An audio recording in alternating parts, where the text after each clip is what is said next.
ஓம் சாந்தி 19/4/2025 சாக்கார முரளி. இன்று சிவ பகவான் கூறுகிறார், இனிமையான குழந்தைகளே, எல்லையற்ற தந்தையிடம் விசுவாசமானவர்களாக, அதாவது நம்பிக்கைக்கு பாத்திரமானவர்களாக இருங்கள். அப்போது முழு சக்தியும் கிடைக்கும். மாயையின் மீது வெற்றி அடைந்து கொண்டே செல்வீர்கள். கேள்வி: தந்தையிடம் என்ன ஒரு முக்கியமான அதிகாரம் இருக்கிறது? அதனுடைய அடையாளம் என்ன? பதில்: தந்தையிடம் முக்கியமாக ஞானத்தின் அத்தாரிட்டி, அதாவது ஞானத்தின் அதிகாரம் இருக்கிறது. ஞான கடலாக இருக்கிறார். எனவே குழந்தைகளாகிய உங்களுக்கு படிப்பு கற்று தருகிறார். தனக்கு சமமாக ஞானம் நிறைந்தவராக ஆக்குகிறார். உங்களிடம் படிப்பின் குறிக்கோள் இருக்கிறது. நீங்கள் இந்த படிப்பின் மூலம்தான் உயர்ந்த பதவி அடைகிறீர்கள். முரளியின் பாடல்: உலகமே மாறினாலும் நாங்கள் மாறமாட்டோம், அதாவது உங்களுடைய கையை விடமாட்டோம். ஓம் சாந்தி. பக்தர்கள் பகவானுடைய மகிமையை செய்கிறார்கள். ஆனால் நீங்கள் பக்தர்கள் கிடையாது. நீங்கள் அந்த பகவானுடைய குழந்தைகளாக ஆகிவிட்டீர்கள். அதுவும் நம்பிக்கைக்கு பாத்திரமான குழந்தைகளாக இருக்க வேண்டும். ஒவ்வொரு விஷயத்திலும் விசுவாசமானவராக இருக்க வேண்டும். மனைவியை தவிர கணவனுக்கோ அல்லது கணவனை தவிர மனைவிக்கோ வேறு பக்கம் பார்வை சென்றது என்றால் அவர்களை கூட நம்பிக்கைக்கு பாத்திரமானவர் இல்லை என்றுதான் சொல்வார்கள். இப்போது இங்கே கூட எல்லையற்ற தந்தை இருக்கிறார். அவர்களிடம் கூட நம்பிக்கைக்கு பாத்திரம் இல்லாதவர்கள் மற்றும் நம்பிக்கைக்கு பாத்திரமானவர்கள் இருவருமே இருக்கிறார்கள்.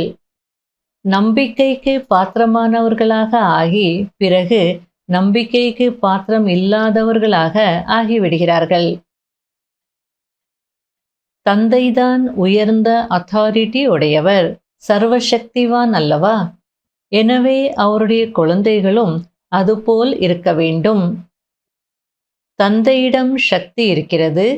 குழந்தைகளுக்கு ராவணன் மீது வெற்றி அடைவதற்கான யுக்தியை கூறுகிறார். ஆகையால் அவரை சர்வசக்திவான் என்று சொல்லப்படுகிறது.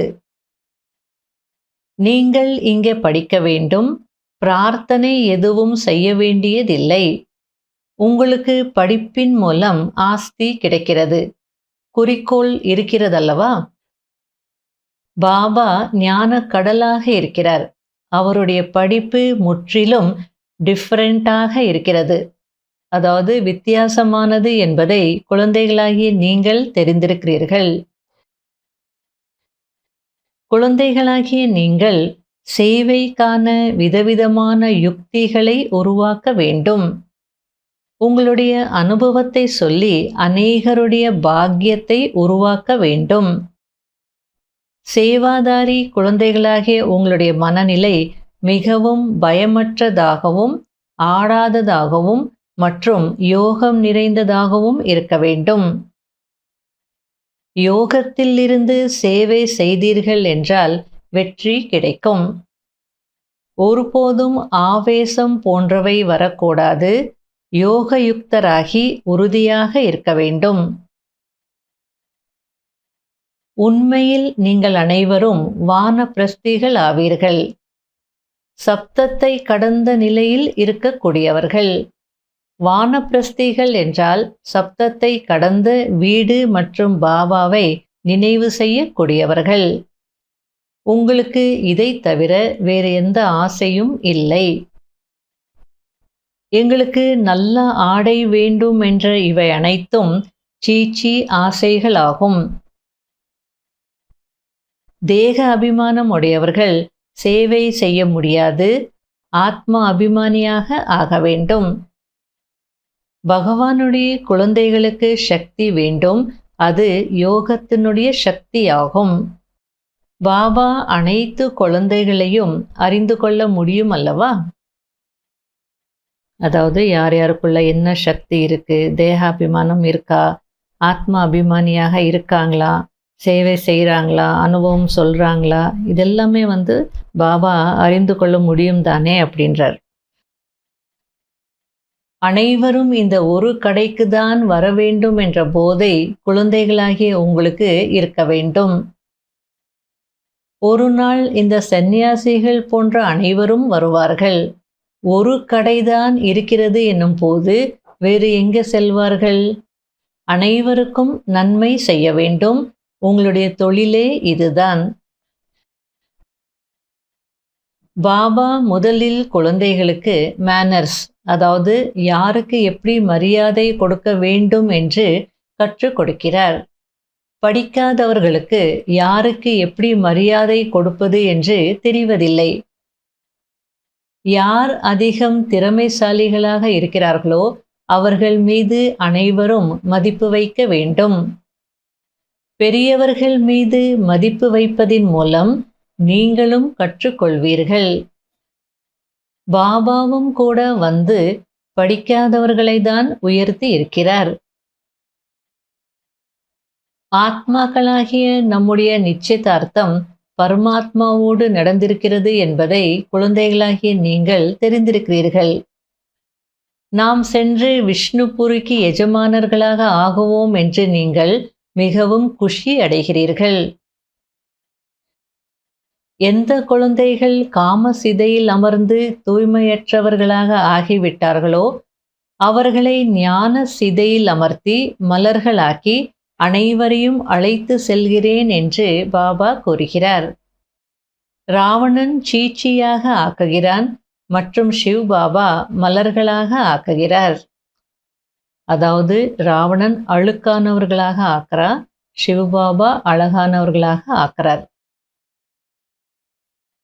மாதேஸ்வரி அவர்களின் இனிமையான மகா வாக்கியம்.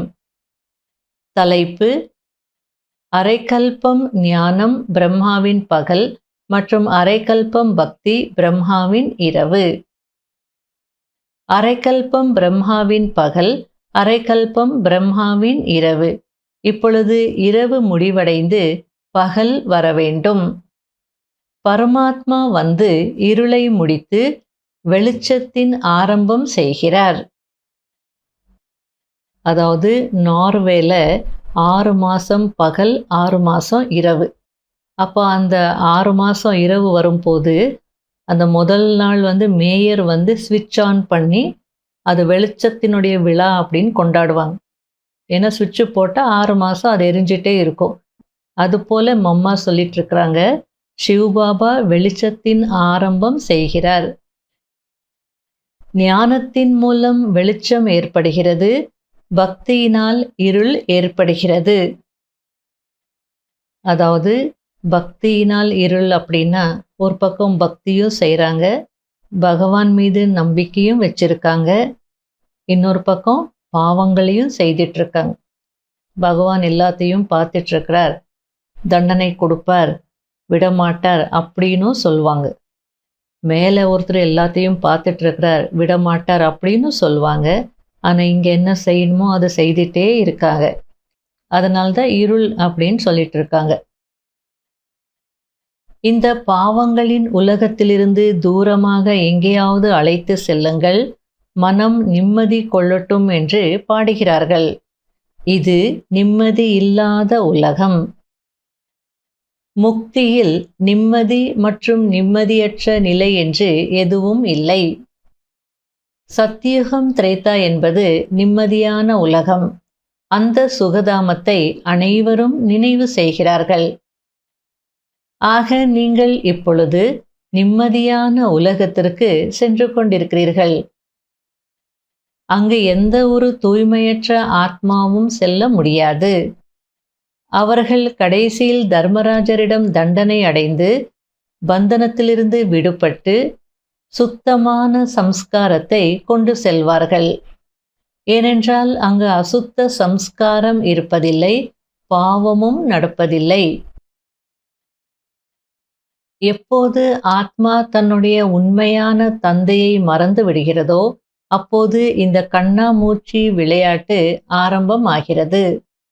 அனாதி விளையாட்டு, வெற்றி தோல்வியின் விளையாட்டு உருவாக்கப்பட்டிருக்கிறது. ஆக நாம் இந்த சர்வசக்திவான் பரமாத்மா மூலமாக சக்தி அடைந்து விகாரங்களின் மீது வெற்றி அடைந்து 21 பிறவைகளுக்கு ராஜ்ய பாக்கியம் அடைந்து கொண்டிருக்கிறோம். நல்லது. ஓம் சாந்தி.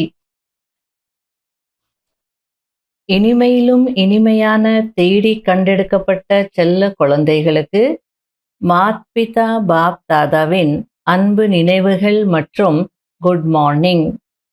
ஆன்மீக குழந்தைகளுக்கு ஆன்மீக தந்தையின் நமஸ்காரம்.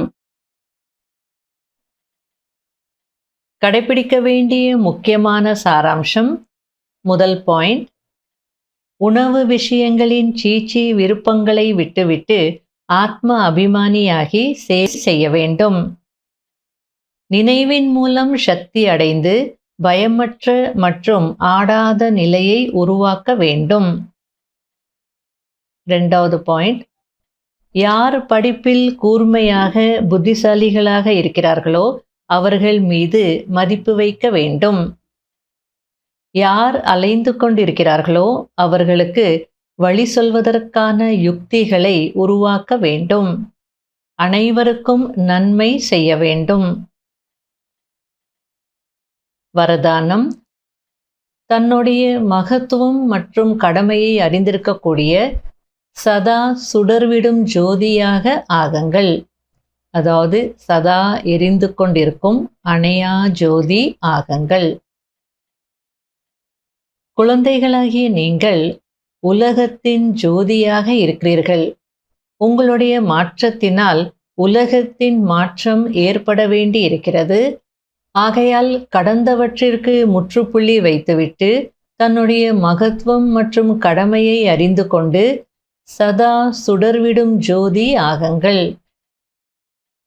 நீங்கள் நொடியில் சுயமாற்றத்தின் மூலம் உலக மாற்றம் செய்ய முடியும். இந்த நொடி கர்மயோகி நிலை, அடுத்த நொடி கர்மாதீத்த நிலை என்ற இந்த பயிற்சியை மட்டும் செய்யுங்கள். எப்படி உங்களுடைய படைப்பான ஆமை நொடியில் அனைத்து உறுப்புகளை அடக்கிக் கொள்கிறதோ, அதுபோல் மாஸ்டர் படைப்பவராகிய நீங்கள் புலனடக்கும் சக்தியின் ஆதாரத்தின் மூலம் நொடியில் அனைத்து எண்ணங்களையும் உள்ளடக்கி ஒரு எண்ணத்தில் நிலைத்து விடுங்கள். ஸ்லோகன். லவ்லீன், அதாவது அன்பில் மூழ்கிய நிலையை அனுபவம் செய்வதற்கு நினைவு மற்றும் மறதியின் யுத்தத்தை முடித்து விடுங்கள்.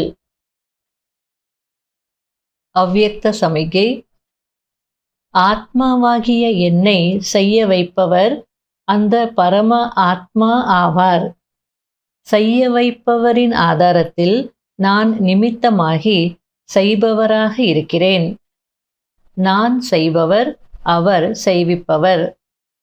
அவர் நடத்தி கொண்டிருக்கிறார், நான் நடந்து கொண்டிருக்கிறேன். ஒவ்வொரு டைரக்ஷன் படி நடப்பதில் ஆத்மாவாகிய எனக்காக எண்ணம் சொல் செயலில் சதா இறைவன் ஆஜராகி இருக்கிறார். ஆகையால் இறைவனுக்கு முன்னால் சதா ஆத்மாவாகிய நானும் ஆஜராகி இருக்கிறேன். சதா இந்த இணைந்த ரூபத்தில் இருங்கள். ஓம் சாந்தி.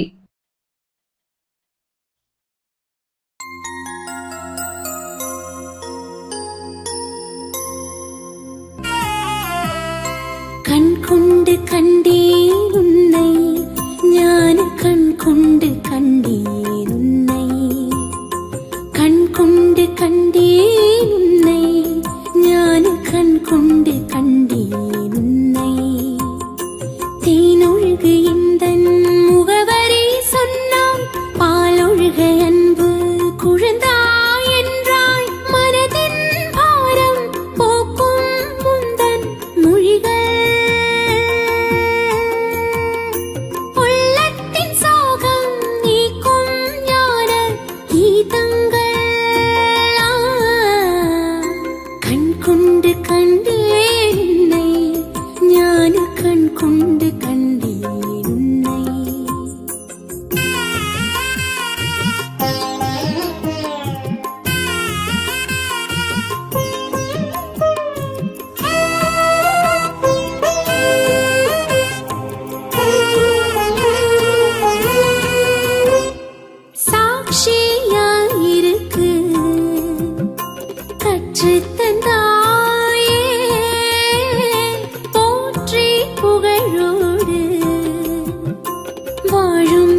தோன்றுமோ உலகமே நம் இல்லம் என்றாயே.